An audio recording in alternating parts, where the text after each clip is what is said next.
I've arrived in Holland, the sun is shining, but before we do any fishing, I'm going to head in here and grab some maggots. I've come all the way from England without any, and my rule of thumb is you never go fishing without any. So quickly in here, grab some maggots, then straight down the lake. I cannot wait to get started. Is it possible to get some maggots, please? Yeah, sure, no problem. Thank you very much. You don't have red in Holland, do you? No, is it's it not illegal? allowed. No. This is a crazy rule. What do you have? White? The white ones. Just white? The big ones and the small ones. I have some big white ones, please. Okay, no big problem. White ones. How much do you want? Well, I think you'll get a pint in there. Yes, Perfect. no problem. Perfect, mate. Thank you. Yeah, I can't believe I've travelled all the way from England without any maggots. Luckily, Marco's taken me straight to this brilliant tackle shop, and yeah, they've got a maggot fridge, which could be my saviour. I've got a lot of tricks up my sleeve over the next couple of days. Going to do some zigging, some floater fishing, try and get some fish feeding in the edge, but I really don't like leaving home without some decent quality maggots. Thank you, fella. A good catch. Hopefully, hopefully.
It's like a massive crucian.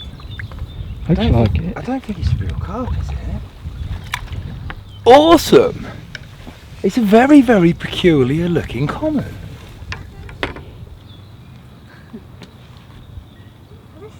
It's a little bit like dog food. So like what dog biscuits, what the dog would eat. En dat eten de vissen dan? And then this one here is a really small pellet called riser pellet. And they love this one, this tiny little one. Oh nee, nee, dat is voor de vissen. He'll be alright. Maakt niet uit. Oké, spugen. Spugen. I'm not sure he's a true king carp. Very, very beautiful fish, but it looks to me like he's crossed with some kind of brown goldfish slash crucian. But yeah, really made out with him, really nice fish, lovely battle, and there's a few more feeding out there. So, without further ado, I'm going to try and catch myself a nice scaly mirror.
What's really important now, you know, if you only want to catch one fish, great, get it out, you know, have your picture, etc, etc. But if you're trying to build up a bit of a hit, you know, or catch multiple fish, it's really important I get some food straight back out there. So another drift of the riser pellet, a few more of the slicker floaters, just to keep them up and feeding, because the moment you stop feeding them, they could just drift right back into these snags or disappear back out into the lake. It's really important you keep that food going in.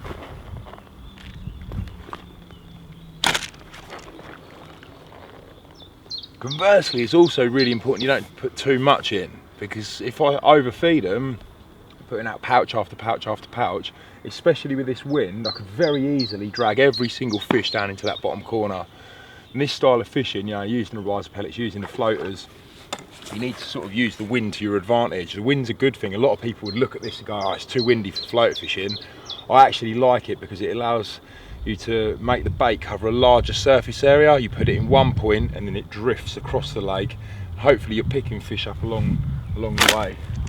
So I'm just catapulting it up of the wind and letting it drift down over where the fish are.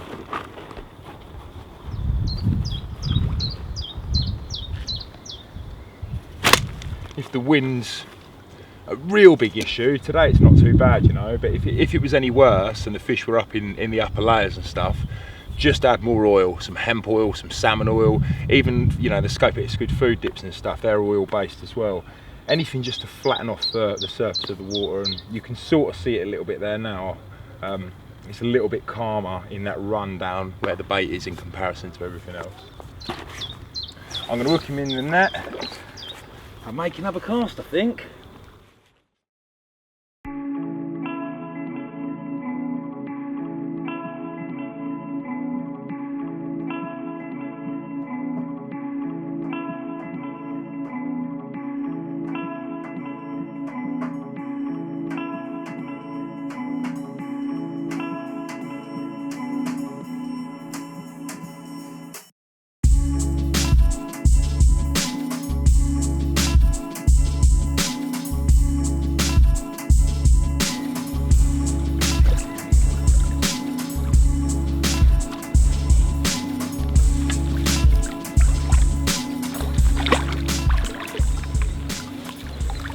Result!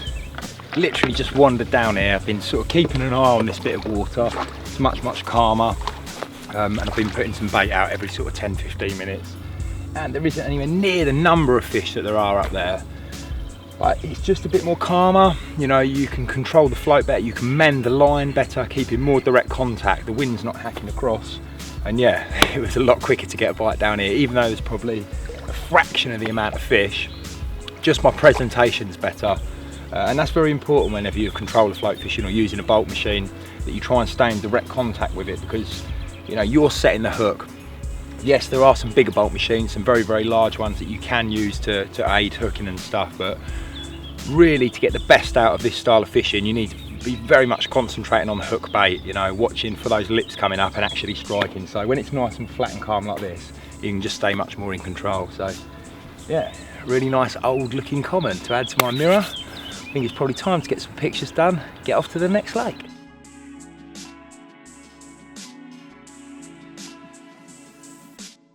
Well, what a great couple of hours down at this club lake. Thoroughly enjoyed it. As I said earlier, it's my first proper floater session of the year.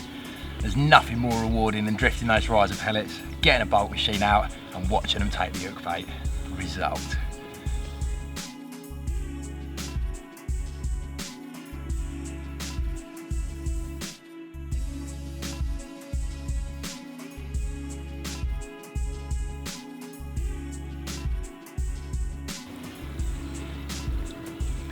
Gorgeous little mirror. Soft hookable floater, dead simple fishing, not messing around with hair rigs or anything like that. Very fast, very rapid, and most importantly, I'm matching what I'm feeding.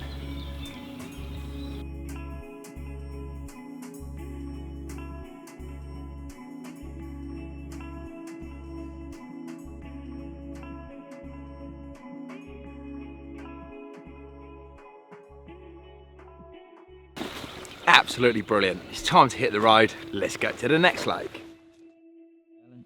Well, would you believe it? I've just turned up at the third lake of the day and Freak's gone and bagged an absolute banger. We're going to do the night here and I'll be made up, mate, if I could catch one as beautiful as this. You could catch another couple You think? nice ones. Mate, I well guess so. done. He's a beautiful fish.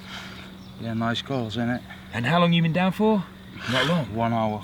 Big Match. ups, man. Yes. Can't wait.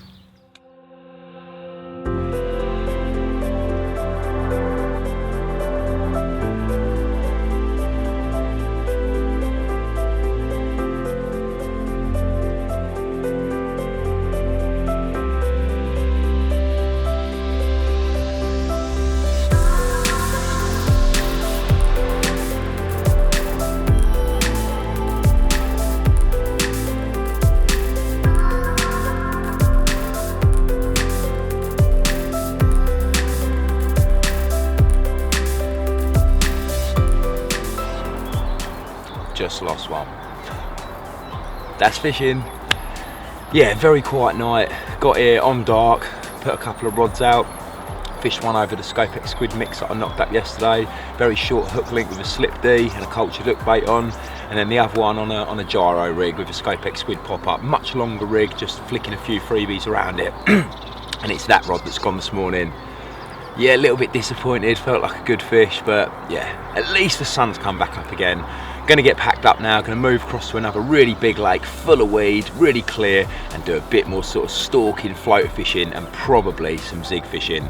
Yeah, really excited. As I said, it's gonna be another glorious day. I'm gonna get the last rod reeled in, get on the road, and get off to the other lake.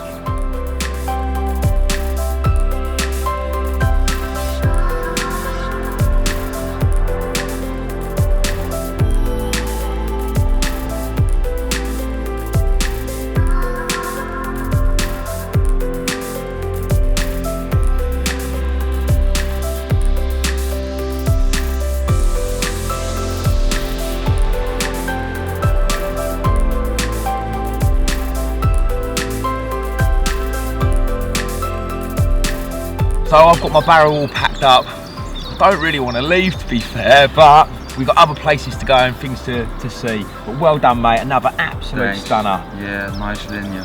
Very young fish. Yes. You think it's been stocked recently? Yeah, last year we had karpervissen, which is more special. Wait till you see this when he's 5 kilos or 10 kilos or 15 kilos. Mega carp. Well done, buddy. Really nice to see you. Cheers, mate. I'm going to go zigging. You enjoy the rest of your session and I'll see you again soon. Yes. Big ups, bruv. Well done, man.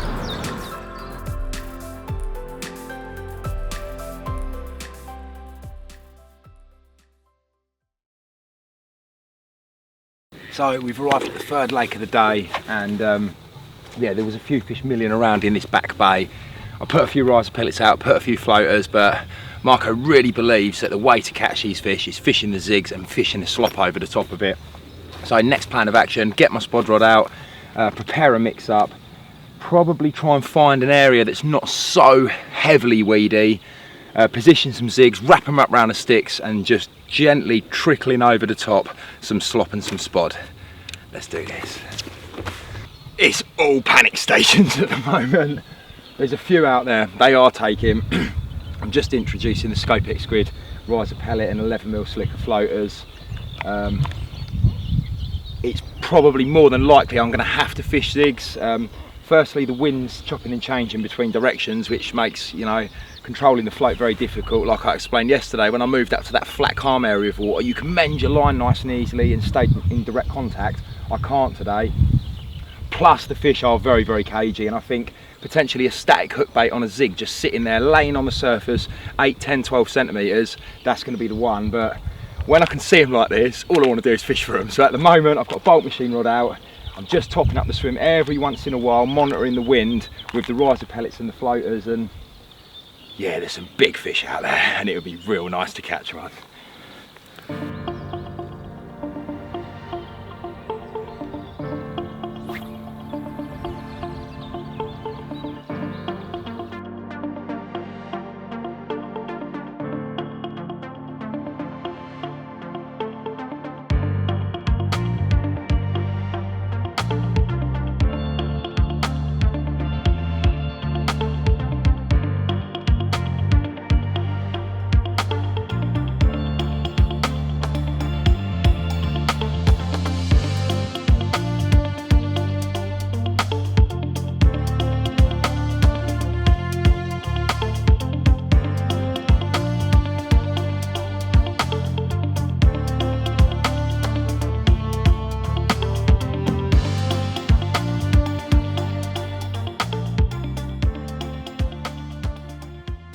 These have been off again.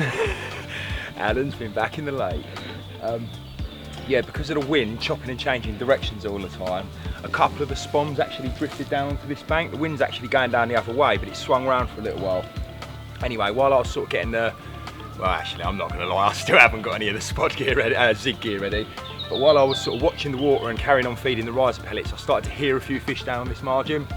I've crept round with the sawn off. They're only small carp, there was a group of about 5 or 6. But yeah, I've caught a real nice leathery looking character. They're actually taking a little bit further down now, so I'm going to unhook him, leave him in the net, and just have a quick look down there, see if we can get another quick bite. Oh, I really had to work incredibly hard for that bite, and what a cracking little carp it is. It's got one very bizarre scale here that folds over onto the other side, never seen that before, and just two down here on its belly. Other than that, he's almost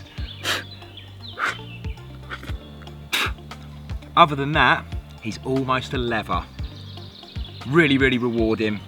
I could have sat in one swim all day today and potentially not caught anything, but by staying very active, looking for opportunities and moving around with the sawn off and stuff, I have managed to get my first bite of the day. There's definitely some bigger ones out there, but they're really not up for it. But that doesn't mean I'm quitting. I'm gonna have another go now.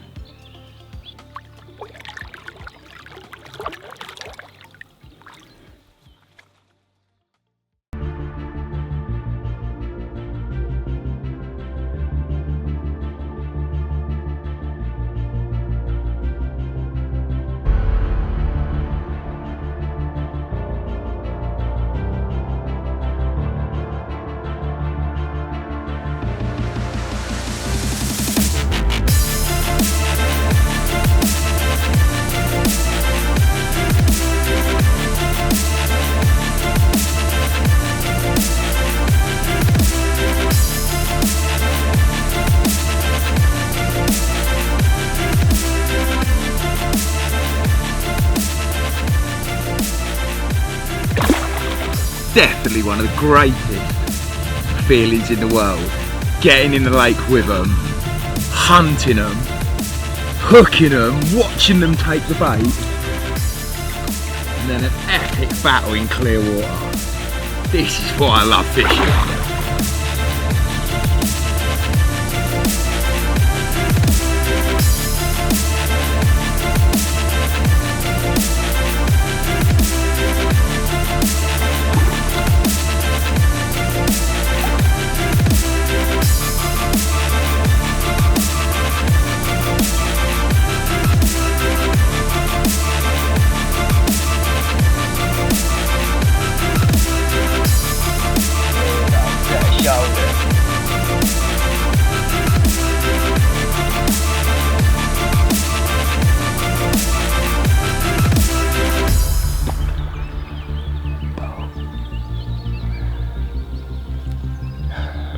Brilliant, absolutely brilliant.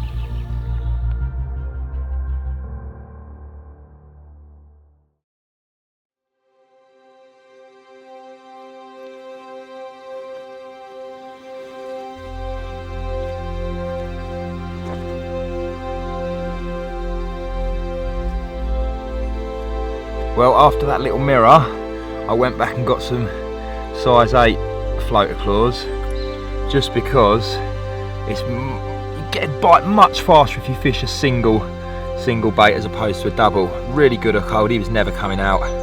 But yeah, it's a dead simple setup.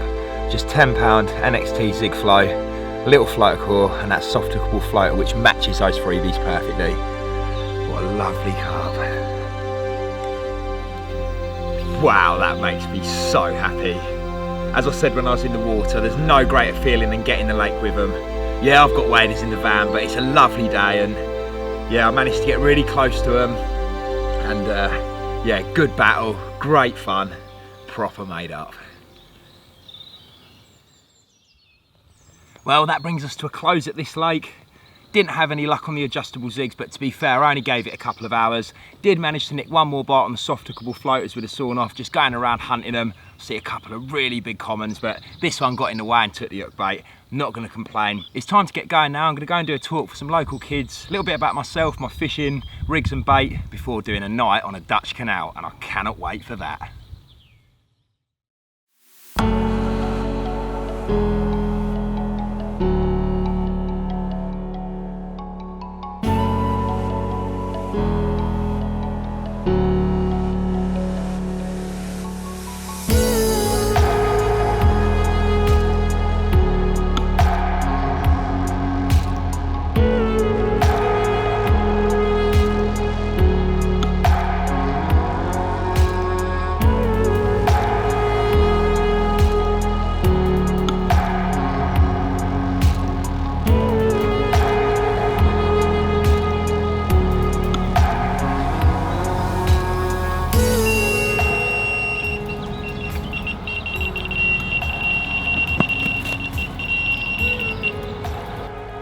Well, talk about by the skin of your teeth, as we'd say. I think we're up to 8 bream now.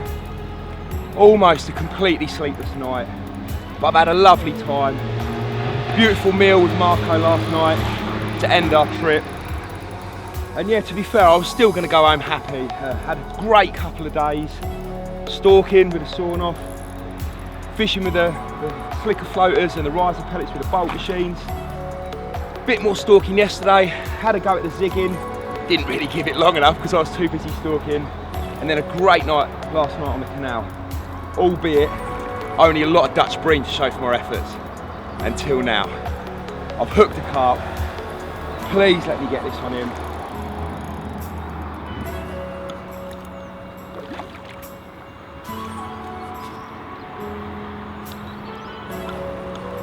What an epic way to end 2 days in Holland. Big ups.